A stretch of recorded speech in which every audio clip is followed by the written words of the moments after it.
Praise the lord. లేఖన భాగాన్ని చదువుకుందాం. యోహాను సువార్త 21వ అధ్యాయము 15వ వచనము. యోహాను సువార్త 21వ అధ్యాయము 15వ వచనము. వారు భోజనము చేసిన తరువాత యేసు సీమోను పేతురును చూచి, యోహాను కుమారుడవైన సీమోను, వీరికంటే నీవు నన్ను ఎక్కువగా ప్రేమించుచున్నావా అని అడుగగా, అతడు, అవును ప్రభువా, నేను నిన్ను ప్రేమించుచున్నానని నీవే ఎరుగుదువని ఆయనతో చెప్పెను. యేసు, నా గొర్రె పిల్లలను మేపుమని అతనితో చెప్పెను. ఆమేన్. దేవునికి స్తోత్రం. హల్లెలూయా. మన ప్రభువును రక్షకుడైనటువంటి యేసుక్రీస్తు నామములో మీ అందరికీ ప్రత్యేకమైన వందనాలు తెలియజేస్తున్నాను. వాక్యం వినడానికి, యోహాను సువార్త ధ్యానాలు వినడానికి మీరు సమయాన్ని కేటాయించారు. అందును బట్టి నేను ప్రభు నామాన్ని మహిమపరుస్తున్నాను. మనం ప్రేమించే వ్యక్తుల కొరకు మనం సమయాన్ని కేటాయిస్తాం. అలాగే మనల్ని ప్రేమించాడు, మనం ఆయన్ని ప్రేమిస్తున్నాం కనుక we have to spend time in the presence of God.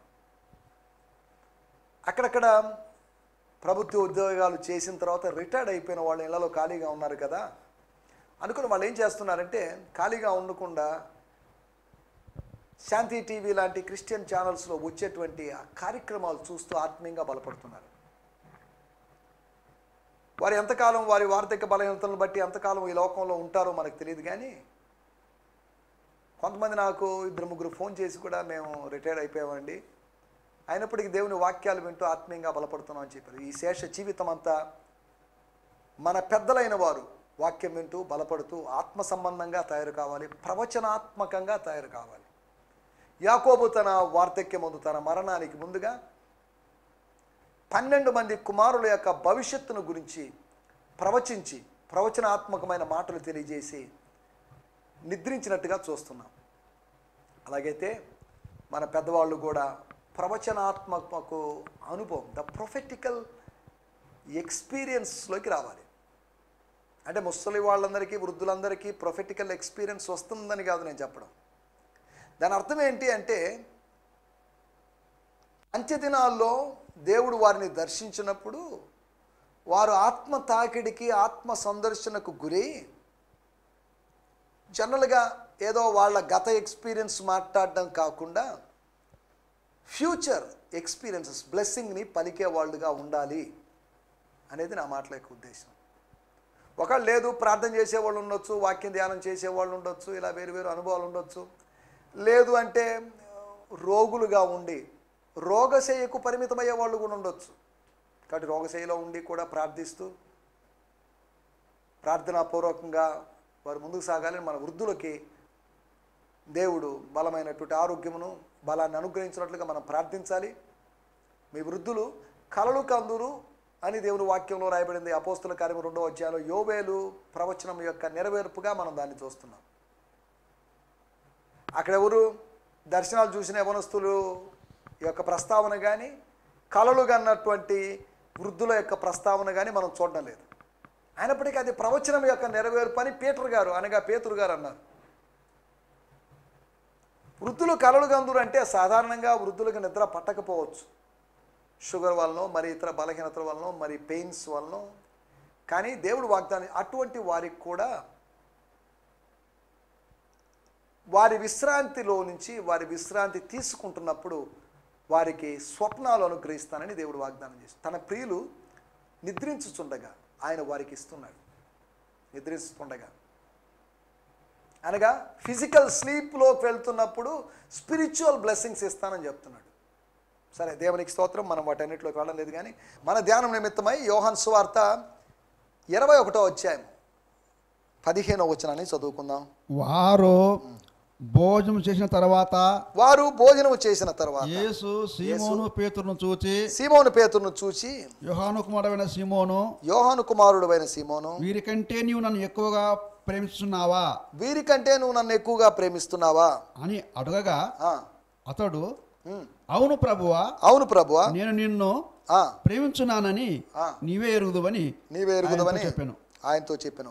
After they had breakfast, Jesus said to Peter, Simon, son of Jonah, do you burn with love for me more than this? Peter answered, Yes, Lord, you know that I have great affection for you. Then take care of my lambs, Jesus said. ఇక్కడ ఒక మాట మీకు జ్ఞాపకం చేయాలి. అందుకొరకే నేను రెగ్యులర్గా చదువుతున్నటువంటి ఫాదర్స్ లైఫ్ న్యూ టెస్టిమెంట్ కాకుండా బ్రియాన్ సిమ్మన్స్ గారి ది ప్యాషన్ ట్రాన్స్లేషన్లోంచి నేను టీపీటీలోంచి మాటలు చదివాను. After they had the breakfast, అనగా వాళ్ళు బ్రేక్ఫాస్ట్ తిన్న తర్వాత ఉదయకాలపు ఆహారం అల్పాహారం తీసుకున్న తర్వాత, జీసస్ సెడ్ టు పీటర్, యేసు పేతురును అడిగాడు అని కాదు, యేసు పేతురుతో అన్నాడు, Simon son of Jonas, do you burn with love for me more than these. నువ్వు నన్ను ప్రేమిస్తున్నావు అని కాదు. ఏంటి ఈ మాట ఈయన తర్జుమా చేశాడు అని అంటే, do you burn with love అనగా ప్రేమ కలిగి మండుతున్నావా, వీరికన్నా అధికంగా నువ్వు ప్రేమ కలిగి మండుతున్నావా అని అడిగాడు. ప్రేమిస్తున్నావని కాదు. ఇదేంటండి ఇది? బ్రియాన్ సిమ్మన్స్ తనకిష్టం వచ్చిన రీతిగా రాసుకున్నాడేంటి, ట్రాన్స్లేషన్ చేశాడేమో అని అంటున్నారేమో. కాదు. అరామిక్ భాష అంటే అది గ్రీకు కాదు, హిబ్రూ కాదు. గ్రీకు హిబ్రూకు డిఫరెంట్గా ఉన్నప్పటికీ యేసు ప్రభు మరియు ఆయన శిష్యులు మాట్లాడినటువంటి భాష అది అరామిక్ భాష. దాంట్లో లవ్ అనగా ప్రేమ అనేటువంటి మాటకి హూబా అనేటువంటి మాటను ఉపయోగించారు. హూబా అంటే దాని అర్థం ఫైర్ అని అర్థం, అంటే రగిలేది, మండేది అని అర్థం.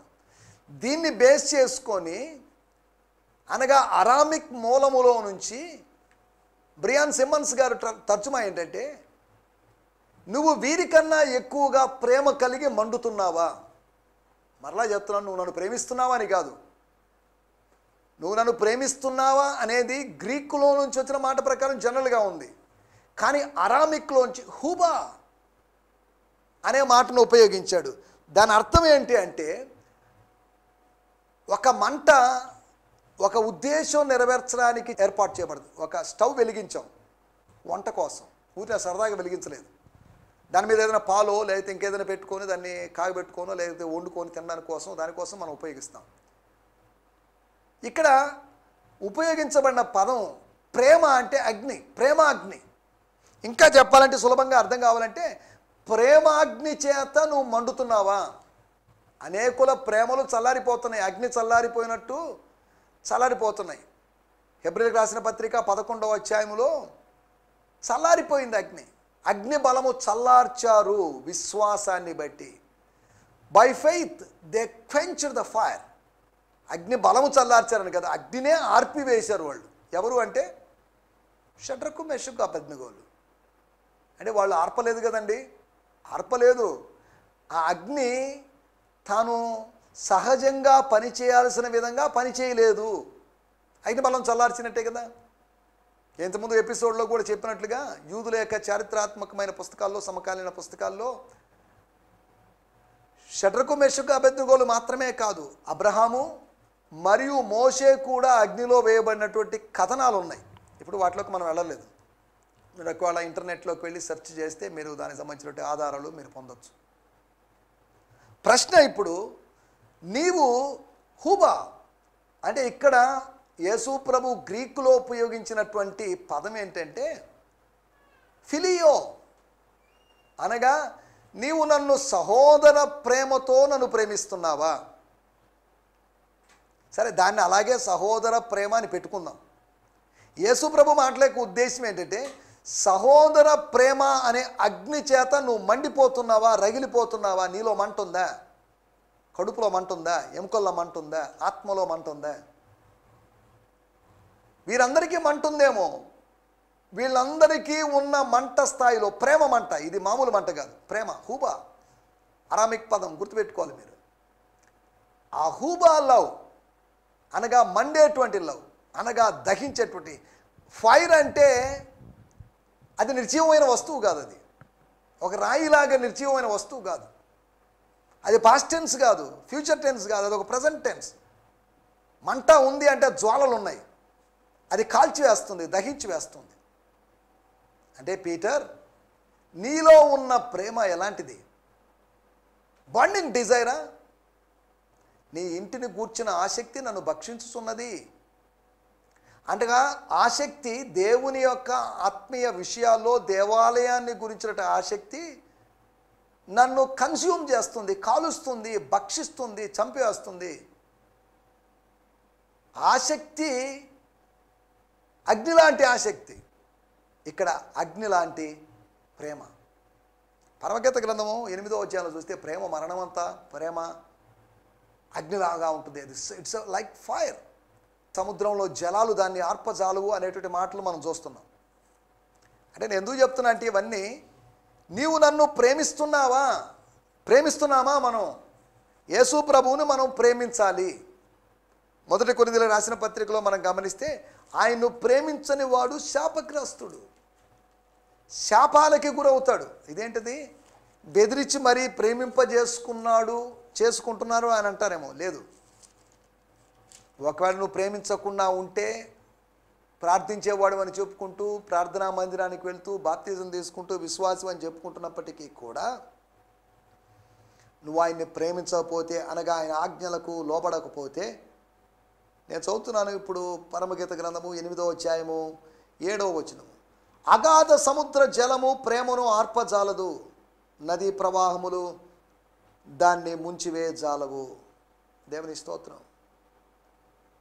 ప్రేమ మరణమంత బలమైనది. 6వ వచనంలో, ఈర్ష్య పాతాళమంత కొట్టు, దాని జ్వాలలు అగ్ని జ్వాల సమానం, అది యెహోవా పుట్టిన జ్వాల. సరే, అగాధ సముద్ర జలములు ప్రేమను ఆర్పజాలవు. ప్రేమాగ్ని. ప్రేమిస్తున్నావా? సరే, మనం విషయాల్లోకి వెళ్దాం. 3 విషయాలు మీకు త్వరగా జ్ఞాపకం చేయాలని ఆశిస్తున్నాను. ప్రేమిస్తున్నావా? ప్రేమిస్తుంటే ఏం చేస్తావు? ప్రేమించడానికి గుర్తులేంటి? నీ పక్కన ఉన్నటువంటి ఈ అమ్మాయిని వివాహం చేసుకోవడానికి గుర్తు ఏంటి అని పెళ్ళిళ్ళు అడిగి, ఓహో తాలిబొట్టు తెచ్చావా, రింగు తెచ్చావా, ఓకే అని వాటిని ధరింపజేస్తారు, తొడిగింపజేస్తారు. మనం ప్రేమిస్తున్నాము అనడానికి రుజువులేంటి ఉన్నాయా?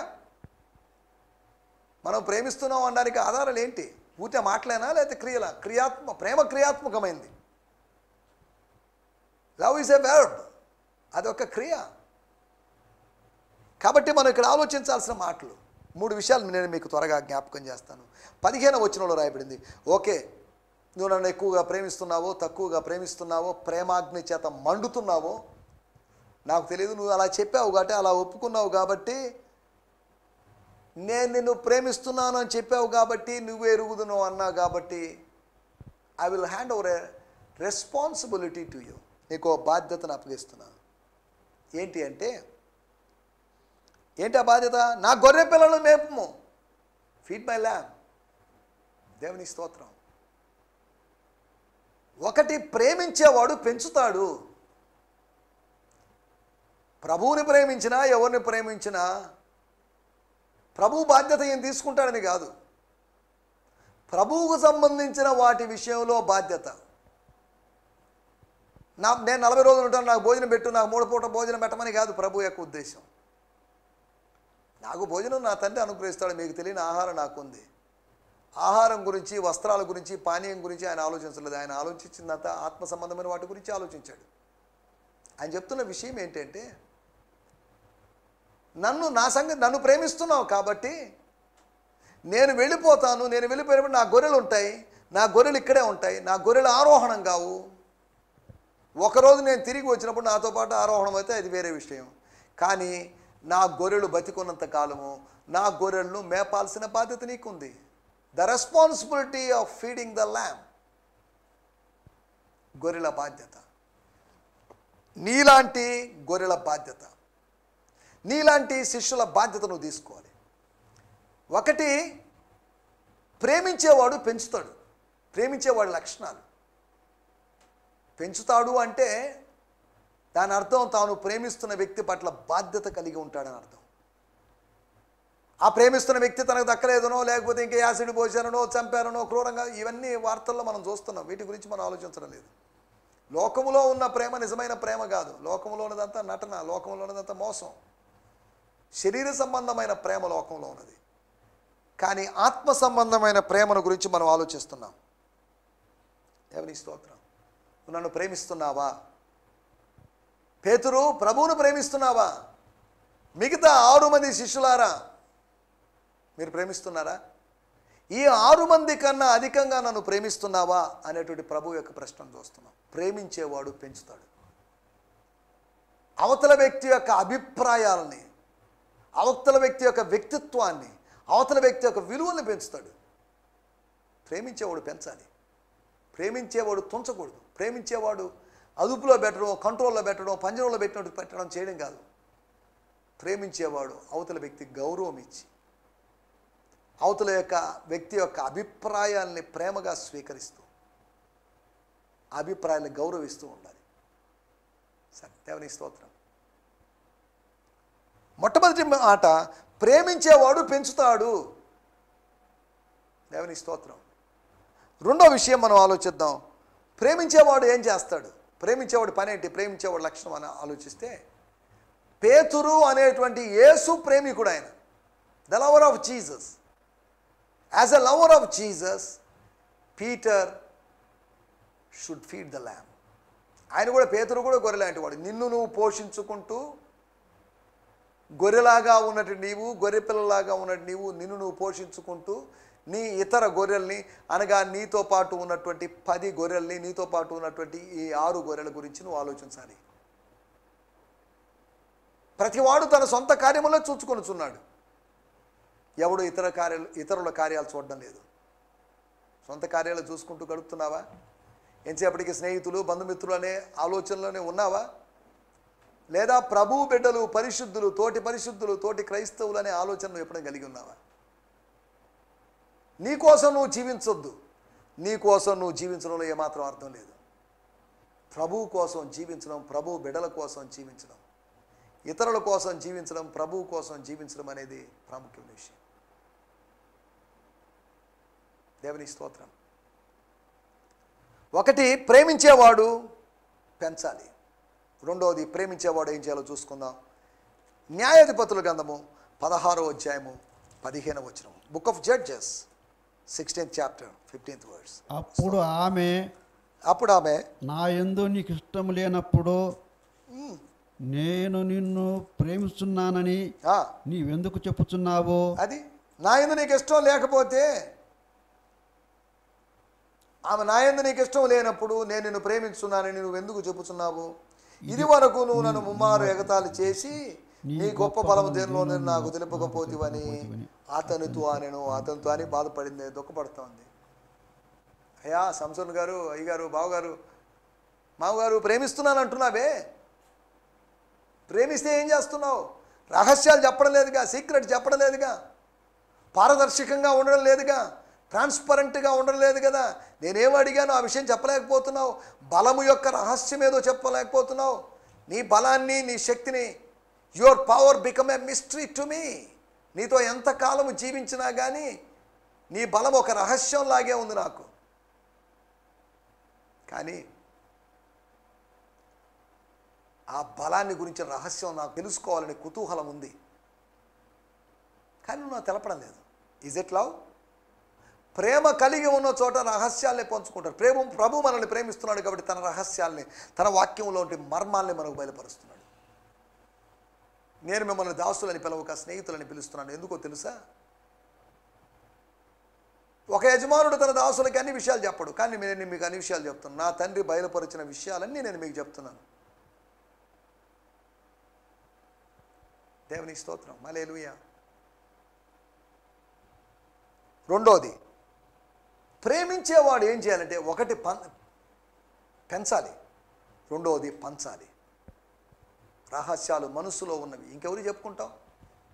ఎవరికి చెప్పని రహస్యం, ఎవరికి తెలియని రహస్యం. రేపు నువ్వు చనిపోతే నీతో సమాధి అయిపోయే అవకాశం ఉంది. నువ్వు నమ్ముకున్న ప్రభువును గురించి ఇతరులకు చెప్పు, ఇతరులతో పంచుకో. ఏమండి, నేను వేరే మతంలో ఉండొచ్చు, వేరే మార్గంలో ఉండొచ్చు, నేను యేసు ప్రభువుని విశ్వసించాను, యేసు ప్రభువుని నా రక్షకుడిగా అంగీకరించాను. ఒకవేళ దీన్ని బట్టి నా కులంలో నుంచో, నా మతంలోంచో, నా గ్రామం నుంచో నన్ను వెలివేసినా పర్లేదు, ఏం చేస్తాం, తప్పదు అని తెగింపు ఉందా? మనం ఆలోచిస్తున్న విషయం. Love is not a mystery, but love shares mysteries. ప్రేమ అనేది మర్మం కాదు, కానీ ప్రేమ మర్మాలను బయలుపరుస్తుంది.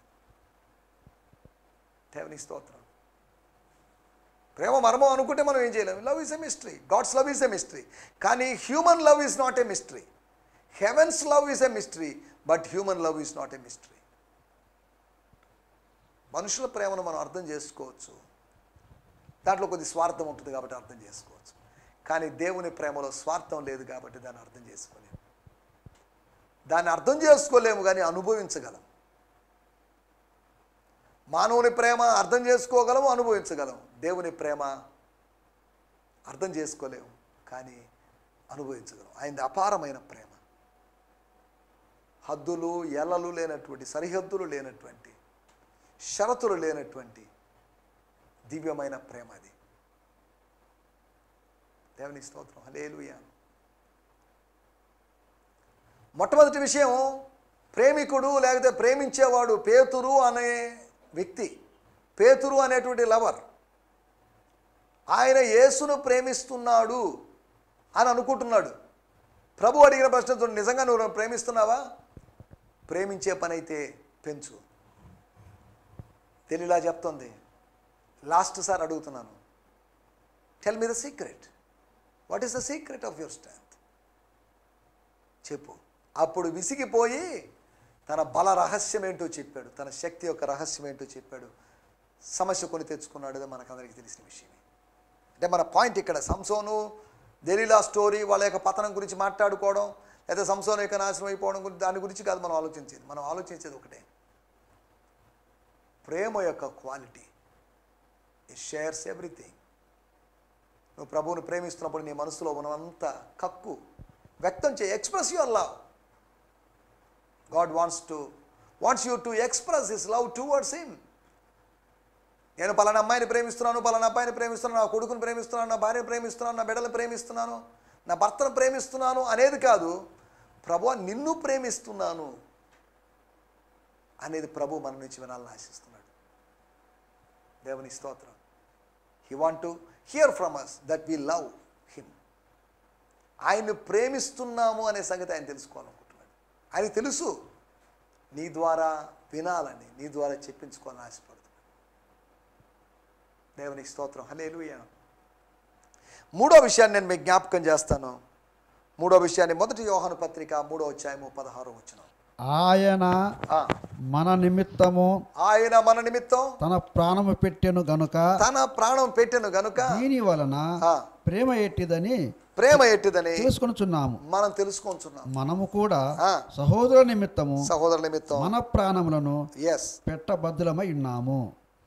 ప్రేమ కోసం వెల చెల్లించాలి. అది ఏంటి అంటే మన ప్రాణాన్ని అర్పించాలి. నేను చదువుతున్నాను, everyone who keeps hating a fellow believer is a murderer, and you know that no murderer. 16వ వచనం. This is how we have discovered love's reality. ప్రేమ యొక్క యథార్థ్యాన్ని మనం గుర్తించాం. Jesus sacrificed his life for us. Because of this great love, we should be willing to lay down our lives for one another. ఒకరి కోసం ఒకరు, మన సహోదరుల కోసం. మన సహోదరులను ప్రేమించాలని కాదు, ప్రేమించాలి. ఆ ప్రేమ మాటల రూపంలో కాకుండా క్రియాత్మకంగా మన సహోదరుల కోసం మనం ప్రాణార్పణ చేయాలి. We should offer our lives. We should sacrifice our lives. దేవుని స్తోత్రం. ఎఫెసీ పత్రిక 5వ అధ్యాయంలో రాయబడింది, ఆయన సంఘమును ప్రేమించి ఏం చేశాడు?